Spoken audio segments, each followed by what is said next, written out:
दोस्तों नमस्कार, मैं राजकुमार मौर्य। आप देख रहे हैं प्रखर इंडिया यूट्यूब चैनल। 2024 के लोकसभा चुनाव को लेकर तीसरे चरण की वोटिंग 7 मई को होनी है।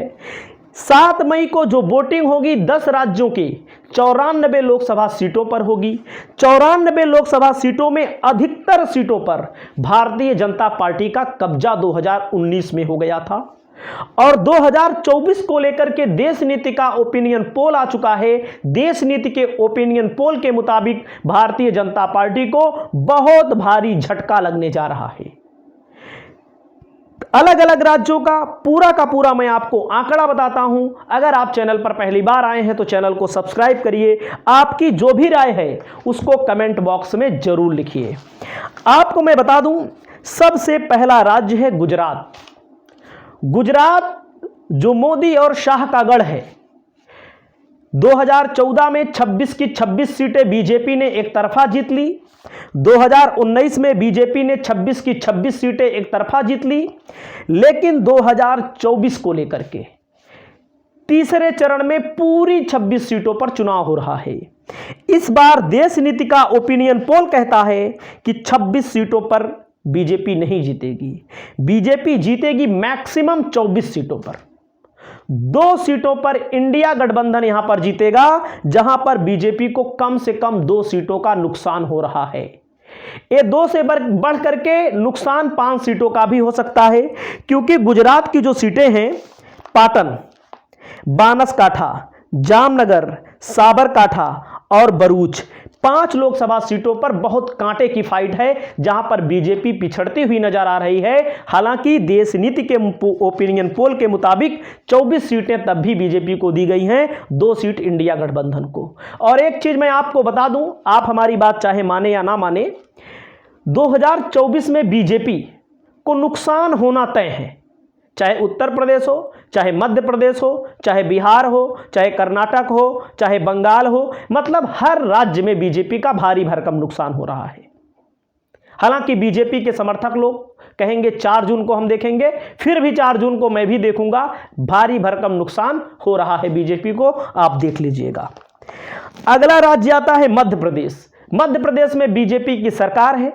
मध्य प्रदेश में तीसरे चरण में 8 लोकसभा सीटों पर चुनाव होना है। 5 से 6 सीट यहां पर, 8 लोकसभा सीटों में 5 से 6 सीट बीजेपी को, इंडिया गठबंधन यानी कांग्रेस को 2 से 3 सीटें यहां पर मिलने वाली हैं। और 2 से 3 सीटें होंगी कौन? गुना, राजगढ़, विदिशा, भिंड, ग्वालियर। विदिशा से लड़ रहे हैं शिवराज सिंह चौहान, मुख्यमंत्री जो थे अभी 2023 में जो मुख्यमंत्री थे, और भारतीय जनता पार्टी ने उन्हीं के नेतृत्व में मध्य प्रदेश में चुनाव लड़ा और उनको किनारे लगा दिया। प्रचंड बहुमत की सरकार लेकर आए थे और शिवराज सिंह चौहान विदिशा से चुनाव जीत रहे हैं। फिर भी भारतीय जनता पार्टी 2019 में 29 में 28 सीट जीत ली थी, लेकिन 2024 में 29 में 28 सीट जीतने वाले हालात नहीं है। अगला नंबर राज्य आता है बिहार का। बिहार की 5 लोकसभा सीटों पर चुनाव है। 5 लोकसभा की सीटों में बीजेपी 2 सीटों पर जीतती हुई दिख रही है और यहां पर इंडिया गठबंधन 3 सीटों पर जीतता हुआ दिख रहा है। बिहार में भी बीजेपी का भारी भरकम नुकसान 2024 में होने वाला है, क्योंकि 40 में 39 बीजेपी ने जीत ली थी पिछली बार। इस बार 40 में 39 नहीं होने वाला है। अगला नंबर आता है छत्तीसगढ़ में 7 लोकसभा सीटों पर चुनाव हो रहा है। 5 पर बीजेपी जीत रही है, इंडिया गठबंधन 2 सीटों पर जीत रहा है तीसरे चरण के लोकसभा चुनाव में। वहीं पर महाराष्ट्र की 11 लोकसभा सीटों पर चुनाव हो रहा है। बीजेपी को 3 सीट और इंडिया गठबंधन को 8 सीट यहां पर मिल रही है। जितने भी सर्वे आ रहे हैं, चाहे बिहार को लेकर आ रहे हों, चाहे महाराष्ट्र को लेकर आ रहे हों, चाहे कर्नाटक को लेकर आ रहे हों, सभी में बीजेपी का घाटा लग रहा है। आप देख सकते हैं 8 सीटों में बारामती की सीट है, जहां अजीत पवार की पत्नी लड़ रही हैं, और वहां शरद पवार, जिनकी मेन एनसीपी, जिन्होंने एनसीपी की स्थापना की, उनकी बेटी सुप्रिया सुने जो वर्तमान में सांसद हैं, वो भी लड़ रही हैं।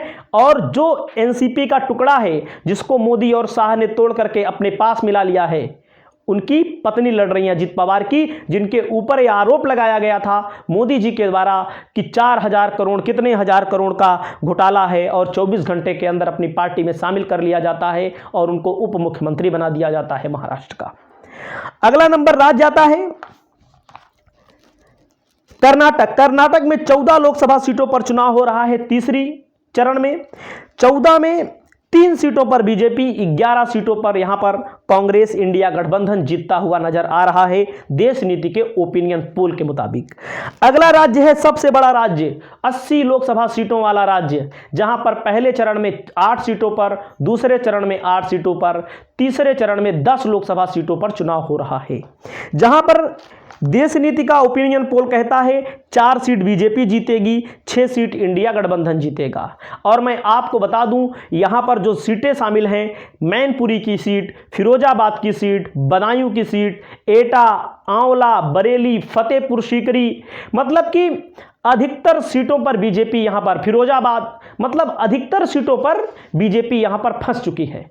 और मैं आपको बता रहा हूं इसमें से मैक्सिमम सीट यहां पर समाजवादी पार्टी की बढ़त रहेगी। और अगला नंबर आता है पश्चिम बंगाल। पश्चिम बंगाल में पिछली बार बीजेपी ने 18 लोकसभा की सीटें जीती थी, लेकिन 2024 को लेकर के जो ओपिनियन पोल आ रहा है, बीजेपी को 18 सीटें नहीं मिल रही हैं, लेकिन तीसरे चरण में 4 लोकसभा सीटों पर चुनाव है। 4 में से 2 लोकसभा सीटें बीजेपी के पाले में आ रही हैं, 2 सीटें यहां पर टीएमसी जो इंडिया गठबंधन में है, लेकिन बंगाल में अलग से चुनाव लड़ रही है क्योंकि वहां पर बहुत मजबूत है टीएमसी की पार्टी। अगला नंबर आता है गोवा। गोवा में 2 लोकसभा की सीटें हैं, बीजेपी को यहां पर एक भी लोकसभा सीट मिलने की संभावना नहीं है। बीजेपी की दोनों सीट यहां पर इंडिया गठबंधन के पाले में जा रही है और आम आदमी पार्टी गोवा की 1 सीट पर और कांग्रेस गोवा की 1 सीट पर चुनाव लड़ रही है। वहीं पर हम बात करते हैं असम की 2 लोकसभा सीटों पर चुनाव हो रहा है, 4 लोकसभा सीटों पर चुनाव हो रहा है।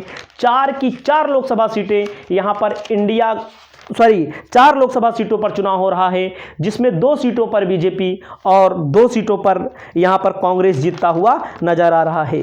तो कुल मिलाकर के अगर हम देखें तो जो 94 लोकसभा सीटें हैं, 94 लोकसभा सीटों में इंडिया गठबंधन को कितनी सीटें मिल रही हैं और एनडीए गठबंधन को कितनी सीटें मिल रही हैं। इंडिया गठबंधन को 40 से 45 सीटें मिल रही हैं, वहीं पर एनडीए गठबंधन को 45 से 50 सीटें मिल रही हैं।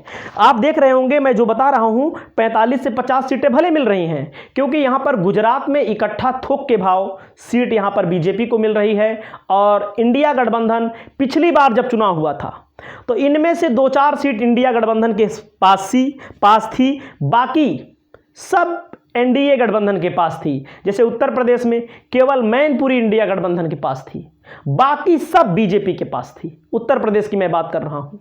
और गुजरात की सभी सीटें बीजेपी के पास थी, तो असम की सभी सीटें बीजेपी के पास थी। तो कुल मिलाकर के 2024 तीसरा चरण भी बीजेपी के लिए मुश्किल खड़ी कर रहा है। आपकी क्या राय है? अपनी राय बताइए। नमस्कार।